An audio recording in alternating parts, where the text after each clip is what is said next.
Hi, and thanks for joining. I'm here in snowy Washington, where the snow has done what Trump wants to do, which is to close the federal government. So that is his goal, and he has achieved it through the snow. Um, Obviously, we are living in unprecedented and dangerous times. And not only is the Trump Musk administration trying to destroy the public sector, but what they're doing also is demoralizing those people who have dedicated their lives to serving American citizens. And this is part of the tragedy. So, as you know, democracy and democratic institutions are being challenged and the rule of law flaunted. And my view really is that the administration has about 10 months to wreak as much havoc and chaos as they can. After 10 months, elected officials will start to get worried about their reelection chances and maybe step back a little bit from being total sycophants to the Trump administration.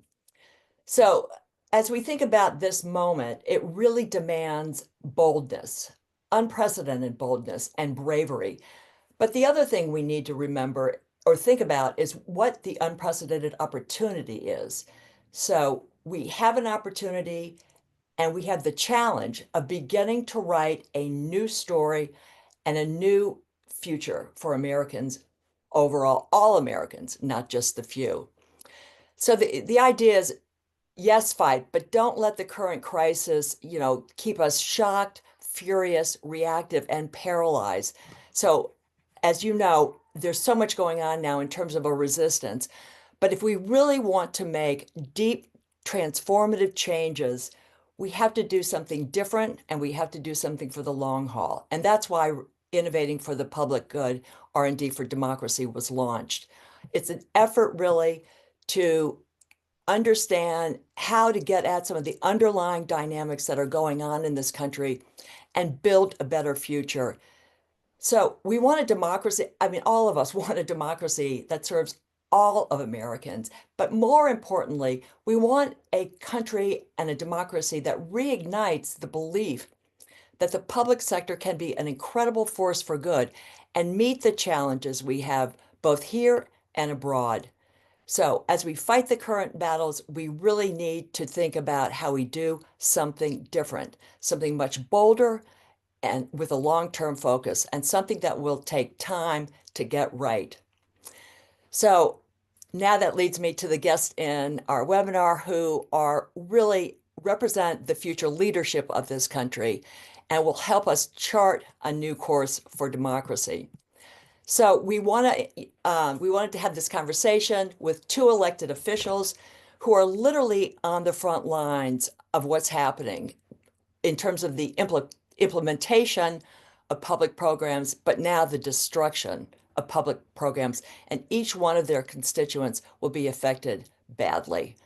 Then we have sorry, there and the elected officials are Lieutenant Governor Peggy Flanagan of Minnesota and the state Senate leader Sidney Batch of North Carolina, our leader.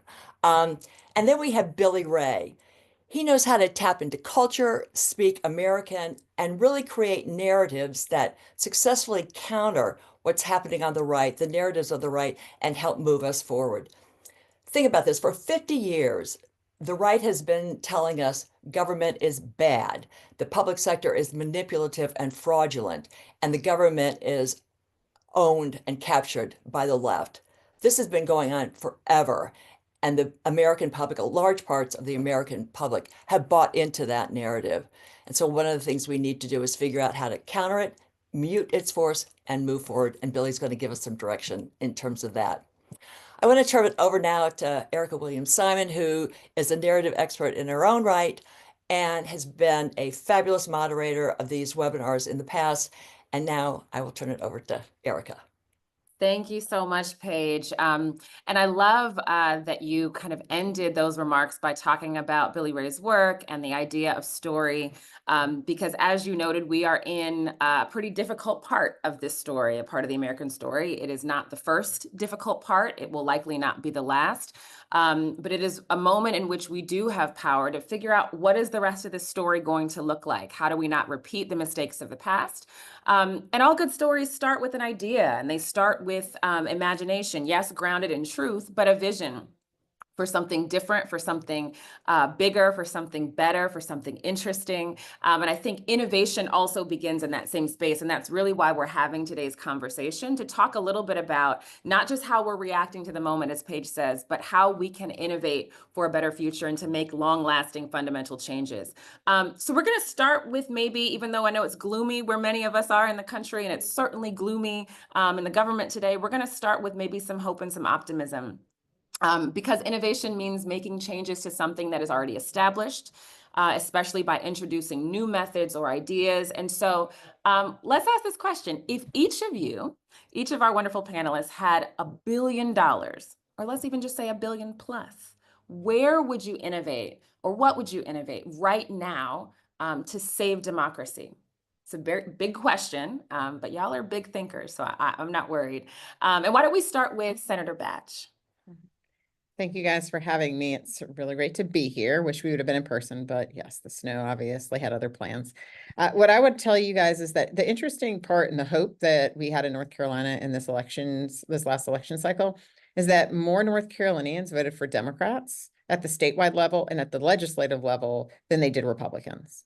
But because we have politically gerrymandered maps, we didn't win, and of course, at the state level for Democrats. We broke the supermajority in the House, and we were not able to do that in the Senate, and that's, of course, what we're doing. But we also have the numbers with we are now the 9th most populous state. We're supposed to be the 7th by 2030. So the people that are moving in are oftentimes from places that are bluer than us. So we appreciate everybody relocating to North Carolina to save our democracy. But with that, I think one of the most important things that we can do, and if I had $1 billion, I would actually just invest so much of it in a lot of the sporadic voters in North Carolina. And I think this is actually across our state. So if you look at some of our districts, and one which was one of our most competitive in the legislature this year, we had twice as many sporadic voters than Republicans. But in that district, we had more Democrats. So if we would have turned out just 23% more of those sporadic voters, we would have won the 2,900 votes that would have carried us over the finish line and would have actually broken our supermajority. And so when we look at the sporadic voters and what we need to do, we need to figure out what the Republicans do very well, which is their base voters are solid. Almost in every single one of our competitive districts, we have twice as many sporadic voters than they do, right? So they had 10,000 in this district, we had 23,000. If we could go ahead and actually figure out how to speak to those individuals and make them our base voters, we, one, save a lot of money that we have to do to try and communicate with them. And then we can also increase our numbers consistently with regards to who actually show up. So I think that we should figure out a way to go ahead and actually work with them. Some of it's going to be relational, right? I think that relational canvassing is really important. In that district specifically, there are a lot of older Black voters who did not necessarily turn out. Relational canvassing, having other people that look like them when they knock on the door, actually is very meaningful, right? So having people from different areas that don't look like them, don't look like they belong in the community, that's hard. So we have community organizations like Down Home in North Carolina who actually do a lot of that relational canvassing. And so I think that's one of the other things that we could do to invest that money. And the other thing that I would just say, which this is where I personally feel, is that we need to actually enlist and talk to social psychologists and behavioral psychologists about how we as Democrats actually talk to people. And Republicans do this all the time. And so when they are working from a scarcity model and they are fear mongering, saying, hey, and sorry, my social worker in me is coming out, y'all. It could be in a situation where you say, oh yeah, you just have to fear monger, and they do really well. And that's why Republicans come out, because their entire premise is those people are taking something from you. We need to go ahead and actually talk to social and behavioral psychologists who know how to effectively communicate in a way in which Democrats are better at. We need to become better at talking to the masses. And so that's one of the other ways in which I would actually invest. Republicans do it all the time. We're behind the 8 ball in that, and we need to go ahead and get in front of it. Thanks, Senator Batch. I love that, because it wasn't just about, your remarks weren't just about tactics. Like, relational organizing is critically important, but it was also about a deeper understanding of how we communicate. What are the messages that actually impact and move people? That you said the other side is really good at doing. But I think the challenge that we often have is not mimicking what they do, but learning and understanding psychology, the brain, how story works, how messages land and process in a way that aligns with our values and the values that we say we represent. Billion dollar problem there. Okay, let's move on to Lieutenant Governor Flanagan. What would you do? Where would you innovate? Sure. Well, I appreciate this question, and I'm just going to build on what the senator just talked about, because I think so much of what we need to do is that deep relational organizing. So if I had $1 billion, that could buy a lot of community meals. And I think showing up where people live and listening to them is one of the things that we have to get better at. Breaking bread, sharing that meal, not coming in with assumptions or telling people how to feel, I think is critically important in this moment. I think there's a lot of work that goes into electoral strip mining in base communities. And it's as if the circus comes to town, asks us, extracts something from us, and then we don't see them again for 2 years or 4 years. And so what that work looks like when we're able to just be there and be in community and continue to show up, I think is critically important. I continue to come back to something that Billy Ray, who we'll hear from in a second, said this summer, which is, aren't you sick and tired of being told you have to hate your neighbor? And I actually think that is where we have to start. And spending that time doing that work. I would also say, I think we have a tremendous amount of resources that are going into organizing work right now. And yet there are organizers who can't mobilize 20 people to get to an event. So I think coming back to real grassroots training of what does it mean to have a one-to-one conversation? What does it mean to not just connect with people's heads, right, but with their hearts and with their gut about what their stake is in this issue, and to really spend that time. The other thing that I would say is that the deep community engagement that we're talking about is not just for this next cycle. And we have to get out of our heads to think it's about that. It is about what is happening for the next 50 years and think about that long game. And I think what is also part of that when we talk about that $1 billion is how do we sustain ourselves through that work? We are also in a moment where the burnout of folks who've been doing this work is incredibly high. And we need to tell people, I think in particular, women of color who have been doing this work for a very long time, that they are of value, that they get to rest, that the entire future of this country is not simply on our shoulders, but that sustainability and investing in that is also important for this work that we have to do for the long haul. And the other thing that I would come back to, and I know that Billy Ray will likely talk about it too, is this piece around storytelling. The other side is very good at this. They have also figured out how to use multiple platforms to tell those stories.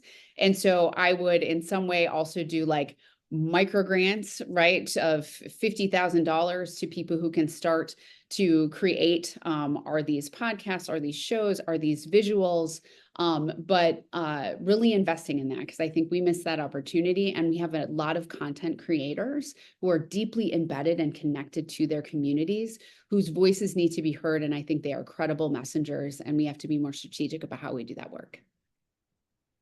Thank you, Lieutenant Governor. It was such a brilliant answer, because so often when we use the word innovation and think about doing new things, we go straight to technology, more tech. Let's throw tech at it. Let's find new ways to use technology, which is an important part of the work, absolutely. But your first answer was really about human technology, which is about breaking bread with one another, about building relationship, again, about learning how to talk to and sit with and communicate with one another. That your second half, the same thing. It was about rest, right? Like these are age-old principles that in some ways we have lost. And so in this moment, innovation might mean not just going back to them and returning to them, but figure out how technology can support that work rather than replace it. think that's really critically important. And I know one of the kind of pillars of what innovating for the public good is all about is about connecting these silos of work that tend to operate with a great amount of distance between them and bringing them together. So Billy Ray, you have been touted out a couple times now. Let's hear your big idea. What would you do with the $1 billion? Well, first of all, I just want to say those are two great answers, and it is a privilege to be on a panel with such smart, fierce women. I do feel a bit like a guest on The View, in a good way. And I also want to say that what Paige had said is so important. You know, the Chinese word for crisis and the Chinese word for opportunity are the same word, and it's important to think of it in that way. But I want to give you a little bit of context before I tell you what my answer is. I work with a fair number of great pollsters, and I saw a poll the other day that was sort of stunning. Americans were asked, what percentage of our country do you think is transgender? And Americans said 21%. The answer is less than 1. Then they said, what percentage of our country do you think is Jewish? And Americans said 30%. The answer is less than 2. They were asked, what percentage of our country do you think is atheist? And Americans said 33%. The answer is less than 3. They asked, what percentage of our country do you think makes more than $500,000 a year? And Americans said 26%. The answer is less than 1. And when they asked, what percentage of our country do you think is African American? Americans said 41%, and the answer is 12. So we have a country that doesn't know what it looks like. And what the result of that is a bunch of white Christian Americans who now think they're in the minority, who of course have backed into tribal corners and come out swinging, which is why they're willing to vote for a guy who's got 91 indictments and has been impeached twice. We do not control the demographic picture of America. So if I had $1 billion, I would launch a new news network that was available only on phones. And it would be dead center. It would not be left, and it wouldn't even be left of center, because I would want to make sure that we kept the credibility of our newsworthiness. I'd come as close to Walter Cronkite as I possibly could, because I think that's the only way you get eyeballs from the right. It has to look like you are right down the middle with no agenda at all. But if you could achieve that, if you could get back to the place where people stopped choosing the news that agreed with them and started choosing the news that was just news, you could actually re-educate America about what America actually looks like. That would be a gigantic, gigantic piece of storytelling, which wouldn't really be story at all. It would just be truth. But I think it would be hugely helpful. The other thing that I would like to do is to level set my party, the Democratic Party. I have been stunned by the absence of humility in our party since November 5th. It's been shocking. We just got housed. And I don't want to hear anybody say, hey, if 7,000 votes went the other way, we could have held the House of Representatives. That's not the point. The point is that we just dropped $1.5 billion on a presidential election.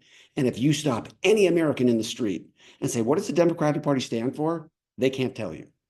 And if you pushed, they'd say, well, I know you hate Trump. I know you love trans people, love abortion, and love open borders. That's our brand. Not sexy, not good. 19 million Biden voters didn't vote for Vice President Harris. 19 million. As anyone who's ever run a business can tell you, getting customers is hard. Losing customers is unforgivable. And we just lost 19 million of them. So for me, the first thing we need to do as a party is come from a place of deep humility, that we have just been educated by the American public. And we need to take that in, and we need to look inward in a really self-critical way and change, as the senator said, how we communicate, and change, as the lieutenant governor said, how we reach out. But it will not happen if we remain in our denial that somehow this was a blip. It was not a blip. Trump is not the problem. Trump is the symptom. And we need to go after the problem, which comes back to how we communicate.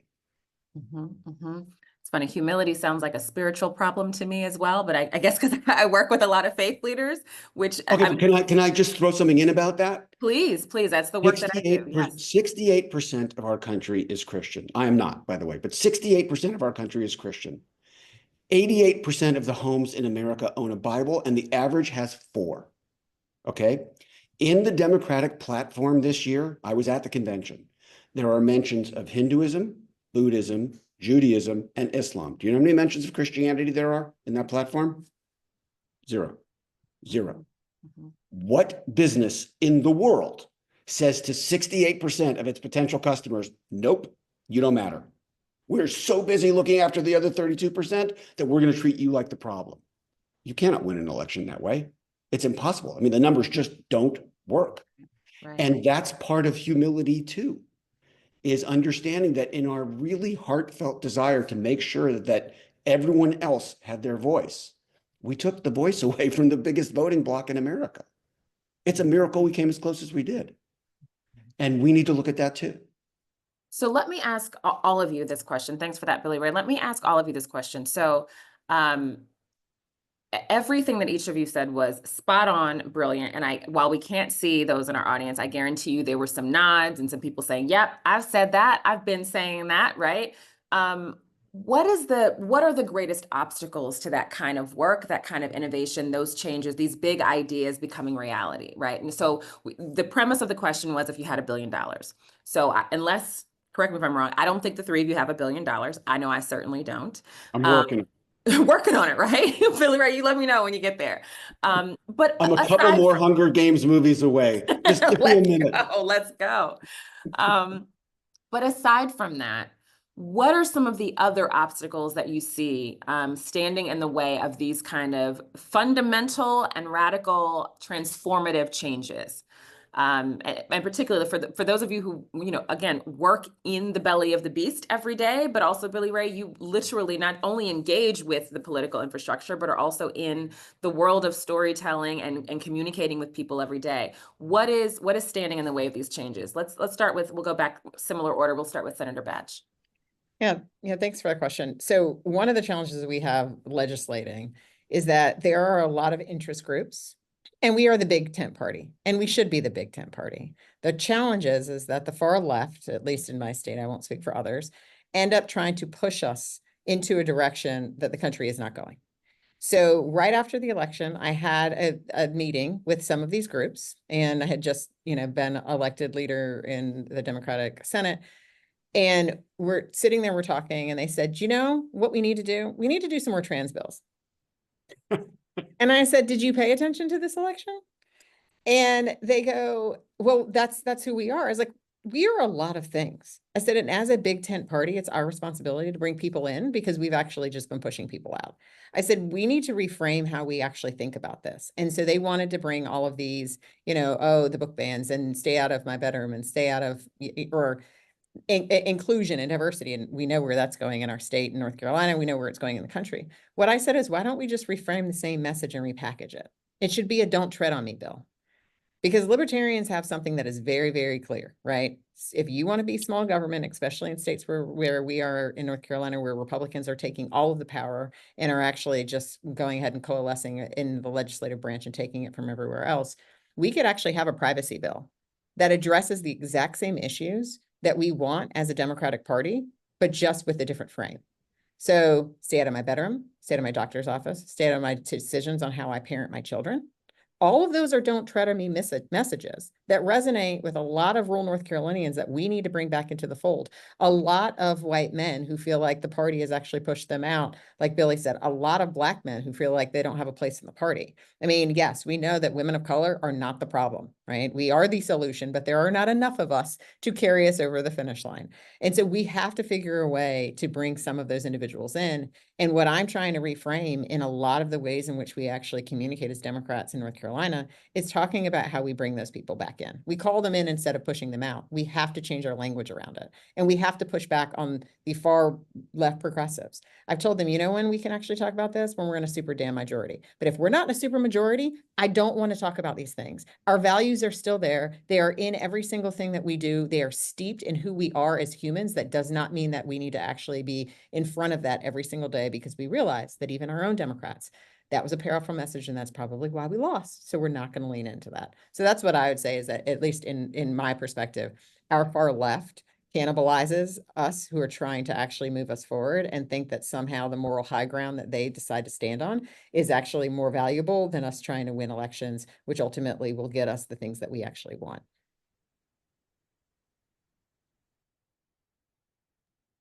Oh, Erica, you're on mute. I should know better by now. Thank you, Senator Bash. Lieutenant Governor Flanagan. So and I really appreciate the senator talking about like how we frame it, privacy, that is important to people. So let's make that connection. I think what also is required then to be able to have those conversations is that you are, again, in relationship with those organizations, with those organizers, and they are also talking to each other. So you're building trust, right? I think we also have a lot of these fights publicly. And there's an opportunity, and there should be, for a, can I see you in the kitchen for a minute, sort of conversations about like, how do we build our power without cannibalizing, right, or destroying each other in public. And I think that matters. The other thing that I would say, in this moment is that we have to stop being afraid of people. Mm-hmm. And what I mean by that is I will talk to other elected officials and their staff who will say, well, I don't want to go there. I'm going to get yelled at. Yeah, you might. Mm-hmm. Mm-hmm. And like some folks might just like need to yell at you. Right. And that's also part of what we signed up for. Right. And it doesn't mean that, you feel like you are in danger. Right. Or potentially, that any, again, harm could come to you. But because we're like, oh, I don't want to do a town hall because then potentially people might come yell at me. That is, I think, what has led us to this point where we are like in our corners and we're not talking to each other. Mm-hmm. And when you can have a real conversation with someone, I think that really matters. So I think one of the things that's getting in our own way is just us, right? And our fear of having conversations with people who are deeply impacted by the decisions that we make, and also deeply impacted, or feel incredibly disconnected.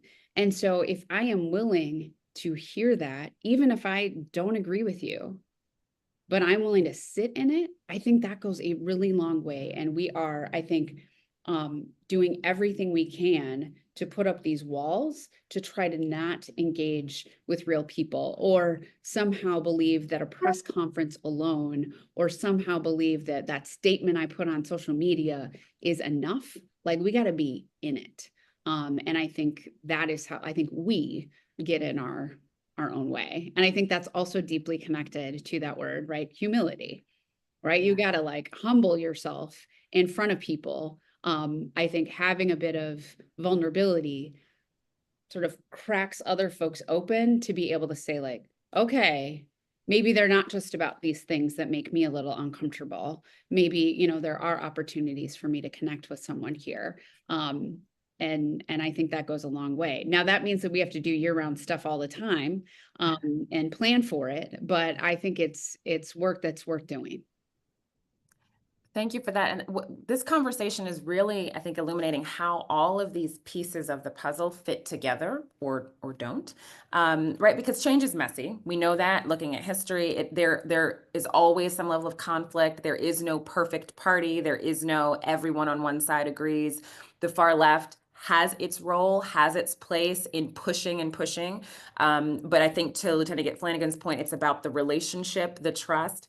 But when you talked about that fear, right, that fear of that type of engagement, that fear of that kind of wrestling with things in public or even in private, I think this connects again to the media communication storytelling landscape, because the thing that has dramatically changed is there really is no private anymore, right? That these conversations, that these town halls can be, broadcast and chopped up and clipped, and there's AI. So all of these things, again, are working together or working against one another. So Billy Ray, I'll ask you the general question that I asked everyone else, kind of what stands in the way, but also I would love to hear a little bit about how the narrative landscape, the story landscape, has impacted some of the progress that we can make on these issues as well. Sure. Again, I'm following up 3 brilliant women. It's a privilege. Let's start with something that is fundamental. If you poll Americans and ask them, what is the most important value? Freedom is number one, and it's not close. In America, freedom outpolls justice as a value by 21 points. And if you want to know what Americans think about equality, it's 10x down from justice. Okay? Freedom is everything. It's the definitional American value. But if you ask Americans which party is more likely to restrict your freedoms, Democrats or Republicans, they will always say Democrats. Why? Well, for a long time, it was about guns. They thought we were taking a freedom away in terms of guns. But now there's something that is being driven by social media, which is we keep telling them how to talk, and they don't like it. They're annoyed as hell when we tell them how to talk. Let's go back to some more foundational information. When you put minimum wage on the ballot in Florida, it got 60%. Core Democratic idea in a state where we always lose. In Arkansas, minimum wage got 62%. In Missouri, it got 67%. These are states where Democrats don't just lose, they get thumped. Okay? America overwhelmingly agrees with us on abortion, overwhelmingly agrees with us on guns. By the way, if you change the term universal background checks, which everybody hates, to violent history checks, 95% of America agrees with you. 95%. They agree with us on climate. They agree with us on protecting Social Security and Medicare. They agree with us on decriminalizing cannabis. They agree with us on lowering the cost of prescription drugs. They agree with us on everything that matters by 2/3. Why are we not winning 2/3 of elections? Well, part of it is because we say, no, no, no, you can't say pregnant women. You got to say pregnant persons, or we're going to cancel you. It's insane. We say, no, no, no, you can't say breastfeeding anymore. You got to say chest feeding. And no, no, no, no, no, you can't say criminals. You got to say justice involved individuals. And you can't say homeless. You got to say unhoused. Are you telling me that the guy sleeping in a cardboard box down the street from me on Wilshire Boulevard is going to wake up one morning and say, you know, when they called me homeless, I really felt badly about myself. But now that I'm called unhoused, I want to get a shower and go find a job? It's insane that we keep telling people how to talk because it goes at that fundamental idea of freedom. We are telling them who to be and how to be. And that's why they don't come with us. On the substance, they'd come with us every time. They agree with us on every issue that matters. And so again, sorry to beat a drum, this feels like a lack of humility to me. And what I would say is, you know, what Senator Batch said is so important. And I would underscore it by saying that my argument to all my electeds is you cannot help transgender people by losing elections. Billy, let me interrupt you there because I think this is one of the questions that I know the team at Innovating has been wrestling with a little bit, right?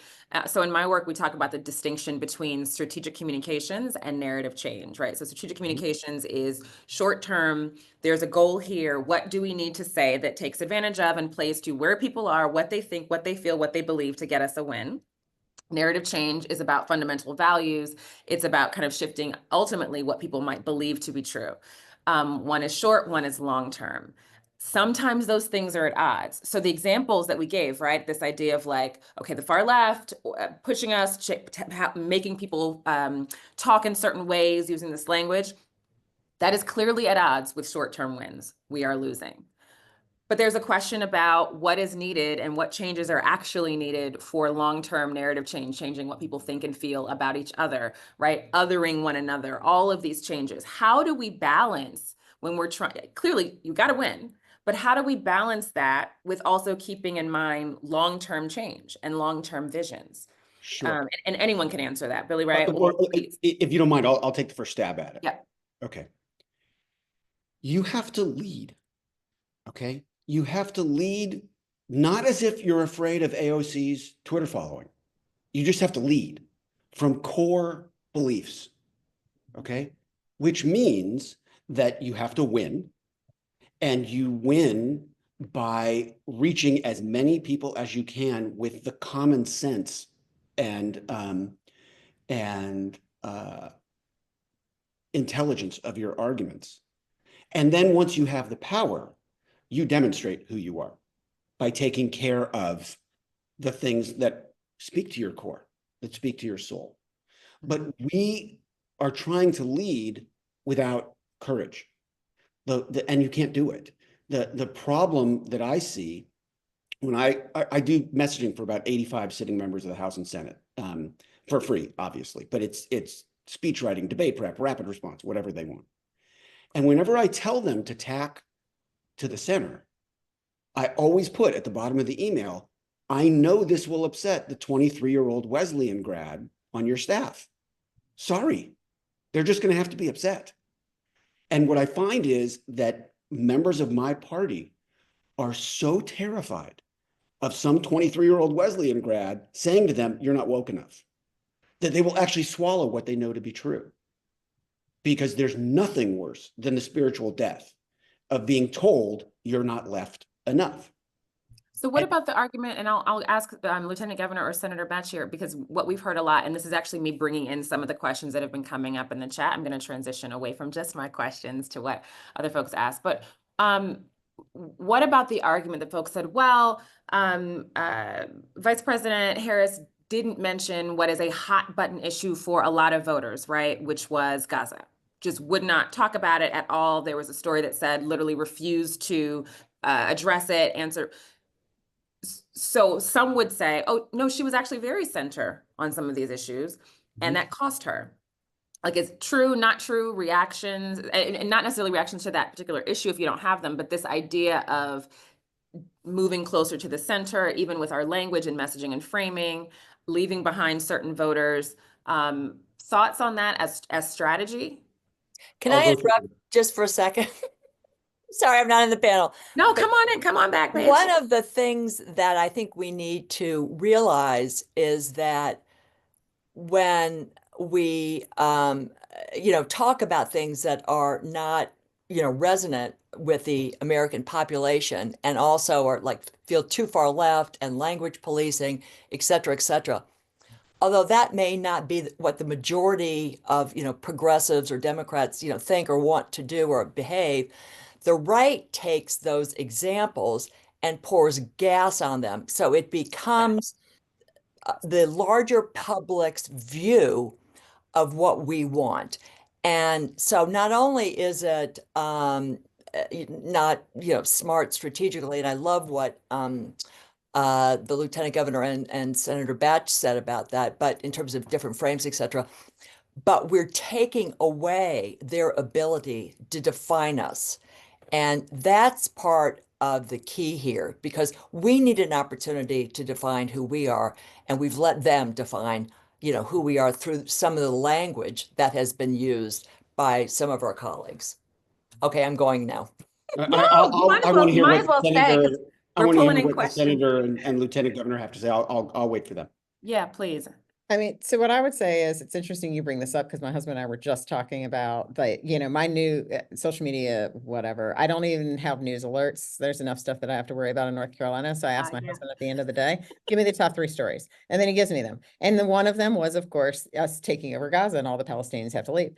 And I said, you remember that time when we went to go and see, Vice President Harris in Raleigh, and there were all of these, pro-Palestinian, anti-Harris supporters out there. I said, I'd love to interview them again now and see how they feel. Because again, we find ourselves in a situation where I actually thought she had the best remarks ever with regards to her during the DNC convention about how you thread that needle of course, a very volatile issue regarding how you just navigate that space. But those individuals either stayed home or potentially voted for Trump. And now they find themselves in a country that they don't recognize, or at least some of us have recognized it for a very long time. I would say a lot of people of color and other marginalized communities have always known what America is like, and everyone else is now waking up to that. But that's one of the challenges that we face. And so if we don't lean into the things that actually make us more centrist and actually show us to be in, I believe it's really hard to hate up close. So if you actually introduce yourself, and I've had the an enviable position of being in some of the most competitive districts in North Carolina in the House and the Senate. But what I did specifically, and it's what Billy Ray said before, in my race, I framed who I was. I'm a Black woman in a majority white district that literally does not look like me. And therefore, I had to make myself safe and acceptable for voters to vote for me, right? I knew what I was going into it. When you poll and they found out that I was Black, numbers dropped drastically versus if they just thought that I was a Jewish white man with the name Sydney, which I get a lot still. And then they meet me and they say, oh, you are not what I was expecting. So one of the things that I did was I talked about the fact that, to Billy Ray's point about guns, I talked about the fact that I am a gun owner, that I have a concealed carry, that I absolutely have done everything the right way in order to protect myself and my family from a stalker who just got out of prison after 9 years, right? When you actually lean into the things that are very meaningful, you take the argument out. Right. The Republicans started my campaign saying that I was an extreme liberal. And at the end, they were calling me a fake moderate. If you can't figure out your messaging and cannot come out from that frame, we did it early and we talked about all of the things that validated me and my community. And so sometimes we just put a candidate in and hope that it works. We need to actually find candidates who fit their district so we can win. And we need to message on things that resonate with the vast majority. And so guns are one of those issues that I think Democrats need to be bold about and say, yeah, we're not trying to take your guns. I own a gun. I have a concealed carry. I just think that everybody needs to follow the rules and we need to have safe storage. So we can still thread that needle and talk about our values without going so far as to say that we need to be a country that doesn't have guns, right? And so it's frustrating because our narrative is much more powerful. We just don't actually, you have to be bold and you have to not care for the opinions of people you don't care for. And as politicians, it's sort of hard for some of us when you get sensitive for somebody to attack you. It's a great answer. Lieutenant Governor Flanagan, do you have any thoughts there? Well, I'd say, I think everyone needs to be able to speak to their voters and connect with their voters. And my hope is that, as we are, again, looking at the need for humility in this moment and doing a postmortem of what just happened, and not just what just happened in this last election, but what has happened over the course of many, many years, is that we also, it is so easy right now, I think, to blame and shame folks for what happened in November. And I think we need to look at it and we have to be strategic about our assessment. But then we also have to figure out that we are all in this together right now and we have to move forward. And so, like, if you are not in the business of figuring out how we're going to move forward and build this thing, then like we got to just keep going. And so I think that is important now too, that there are going to be people who you disagree with policy wise, or who potentially voted for someone that was not your choice, and they're still in it. And I think we are in a moment where, again, who benefits from us hating each other and sniping at each other? Donald Trump and Elon Musk, right? And like, if we're being clear, I think it's not like Republicans versus Democrats or conservatives versus progressives. I think it's like us versus billionaires, right? And we talk about freedom, which I'm so grateful, like that is what we're centering. I also think is about choices. They want to take away your choices. And so I want us to think more about, like, as we are in this frame as us versus them and back and forth and Twitter this and, and protesting each other, that like, that's a distraction, right? Like, it is us versus, these folks who are just lining their pockets and are trying to determine, what your choices are, what kind of things you're going to be able to buy, the only, company you'll be able to do business with. Like, that is just, and maybe that is too nerdy and in the weeds for some folks, but I think it really just has come down to not demonizing each other, figuring out we got to move forward together. And what are these choices that we want to be able to make for ourselves? So this is thank you for that. I'm gonna shift us just because there's so many comments and questions that I want to make sure I get to, but this is a very hot topic in the chat. A lot of the questions that have come in are thoughts and comments, which are amazing. But there is just a lot of back and forth about messaging. How do you kind of figure out the frame? There's some folks saying, you know what, instead of avoiding uncomfortable issues, we actually need to go back to the motto of answer every attack. And we need to actually just explicitly state who we are. Billy Ray disagrees. That's okay. There's some disagreement there. But the point is, this is clearly an area where a lot of work needs to happen. There's also an extension off of that that I want to bring in now. There's some questions that are kind of birthed from this conversation about narrative and message and what we're saying. And they're getting into media. So some of the questions in here are about, well, look, whatever we say, it seems to not matter because the media, right, these platforms, these news channels and these stations, they're just saying the same thing over and over again anyway. They're not actually representing the conversations that real people are having. There's quote unquote fake news. How do we attack that issue? I'm going to kind of lump those questions together and just talk about them as a category of media, and it not being reflective of real conversations, it being kind of corporatized. What do we do there? And Billy Ray, that's you. Thank you. My head was about to explode. Go. There's a thing that I talk to all of my candidates and electeds about, which is called breaking the frame. Breaking the frame means that when you are asked a question that is an obvious trap, you don't answer it. You reject the premise of the question. For example, in 2002, 2003, when W wanted to invade Afghanistan and Iraq, he sent Dick Cheney out on all the Sunday morning talk shows to defend it. And on every talk show, Cheney was asked the same question: what's the cost of going in terms of men, material, and money?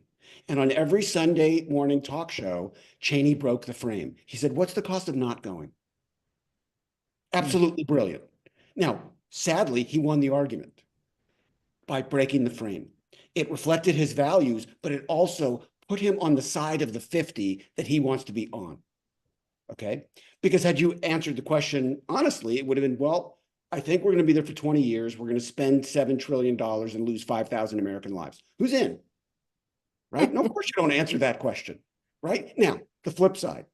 October 7th, 2016, the Access Hollywood tape comes out. Remember, grab them by the P? 3 days later is a presidential debate. They ask Hillary the question about the Access Hollywood tape. She gives a 90-second spiel about sexual predators and changes nobody's minds. Imagine if she had broken the frame. Imagine if in that moment she had said, I'm not going to comment on the Access Hollywood tape. The world can make up its own mind about Donald Trump, because my focusing on that tape won't get one of you a job, won't get one of you healthcare, it won't clean one river, it won't build one school. And that's what my administration is going to be about. That's what I'm spending my 90 seconds on. She wins by 10 points. I guarantee you she wins North Carolina. But she couldn't break the frame. And the problem with Democrats is that we feel, because we are honest and dedicated people who believe in public service, that if asked a direct question, we owe a direct answer. You don't. So I'll shut up after this. But if you want to talk about something as sticky as the trans issue, if I'm Colin Allred and I'm running against the loathsome Ted Cruz and he starts to drop trans on me, my answer would not be a defense of transgenderism. My answer would be, you know something, Ted, running for Senate, I've visited every corner of Texas, everywhere. People talk to me about the cost of living. They talk to me about their children's education. They talk to me about Social Security and Medicare. They talk to me about clean skies and clean rivers. They talk to me about how much insulin costs. You know what no one ever asked me about? This issue, because it's your fixation. And you've decided that instead of working on those issues that will actually help people, that you think your time is best spent by walking into middle school locker rooms and inspecting people's genitals. Okay, I don't get it, but you do you, Ted. I'm going to be over here taking care of the problems the Texans actually give a shit about. That's how you talk about trans. You make it seem like it is their fixation, because it is. You make them look crazy, because on that topic they are. But instead, we decide, no, we're going to die on the hill of, you got to say pregnant persons, which feeds their narrative, as Paige was saying. You can do the same thing with Gaza. Someone asks you a sticky question about Gaza, you say, my faith is in democracy. And I believe that when Israel votes for a prime minister that believes in a path to peace, and the Palestinians vote to be represented by someone who believes in a path to peace, we'll be on a path to peace. That's how it works. That's how democracy saves us. That's what I'm pushing for. That doesn't offend anybody and completely reflects your values. So why can't we talk like that? Because everyone has not had your communications training, Billy Ray. Bless your heart, Erica. And they I want to want- be right. That's the problem, right? Like they want to have the upper hand, like the morality police are there. We I know, also, but that is a moral answer. No, I know, I agree with you. I'm just saying that some of my colleagues in my caucus would say, because if I don't speak to it, that I am somehow not speaking truth to who I am in my core. And I was like, yeah, that's not how this works. And we have those battles. I would also just add very quickly, the other thing that I think Democrats don't do enough is they're afraid to talk to the press. Republicans will talk to anyone that puts a mic in their face. We do not. And so now, especially in the Senate, there's always a press gaggle. Even if we vote on every single thing on the floor unanimously, they go to the president pro tem and they speak to him for 20 minutes. And in the past, no Senate Democrats hung out. We are now forcing the press, and they're actually really excited to go ahead and do press gaggles after his. So at the end of every session, we're going to have the news media there to actually have another narrative other than what the Republicans said. And so we have to go back to that whole point where Lieutenant Governor said, we can't be fearful. We cannot decide to go ahead, close the doors and shudder in silence because we're afraid that someone else, regardless of what side they're on, is going to say something mean about us. And so I think that's one of the things we also need to be more adept at is, one, getting all of your training, Billy, but then also being bold enough to just stand there in that space and to take up a lot of space, which we haven't done for a really long time. And by the way, to piggyback on that, you are so right about guns. And what I beg my electeds and my candidates to do is go into a room full of Republicans and say to them, you are not the problem on guns. You are responsible gun owners. You store your weapons safely. You keep them out of the hands of children. You train and you know the rules. You're not the problem. Own 10 guns, own 20, own 50. God bless you. Where I need your help is with people who are not responsible gun owners, because those people can get your kid killed in a school, in a park, in a movie theater, in a church, in a mall. And before my opponent, Ted Cruz, who is a political hack, tells you that we have no common ground on guns, use your common sense. All agree on safe storage. We all agree on violent history checks. We all agree you can't own a tank. We all agree you can't own a surface-to-air missile. Do you want to live in a world where Ted Cruz owns a surface-to-air missile? I fucking don't. The guy lives on a flight path. So let's come together where we agree. That's a way to talk about guns. Democrats never do it, but you could welcome Second Amendment advocates back into the party if you did that. And all you'd have to do is be willing to face the 23-year-old Wesleyan grad on your staff. And if we can't lead, Billy, we right, shouldn't have the power. I agree with you. I think a lot of these narratives, though, do have to work together, that we can't think about them in isolation, because coming from my background and my work, my first thought was, and that kind of conversation, depending on who you're having it with, is how you end up with stop and frisk, right? Because there's an understanding that, oh, that's fantastic. We want to stop irresponsible usage. Well, we know who does that, right? Young Black men. And I bring that up, and not in a controversial way, but to say, these narratives don't work in isolation. They also work in a background with people who have very, very fundamentally different values. And so that's why those deeper conversations about othering, about identity, they are important. I think the framing, how we frame them, is where this conversation has gotten. But I do think there are a lot of really important fundamental values conversations that need to be had. And when you start from there and then figure out how do you do the right messaging, how do you do strategic communications, those things together, I think, get us where we want to go. Totally agree. And so what that starts Can I with, just pick up on what Erica said? Because I think one of the things that we need to learn how to do is, and be committed to it, is, one, opportunistic communications and to educate people, but in the context of a longer term, constant communication with, the American public. And I'll give a North Carolina example. When they were trying to get funds for the victims of the hurricane in Asheville and the surrounding areas, the Republicans used it as a way to gain more power and strip power from the governor and other statewide Democratic elected officials. And they didn't, allocate.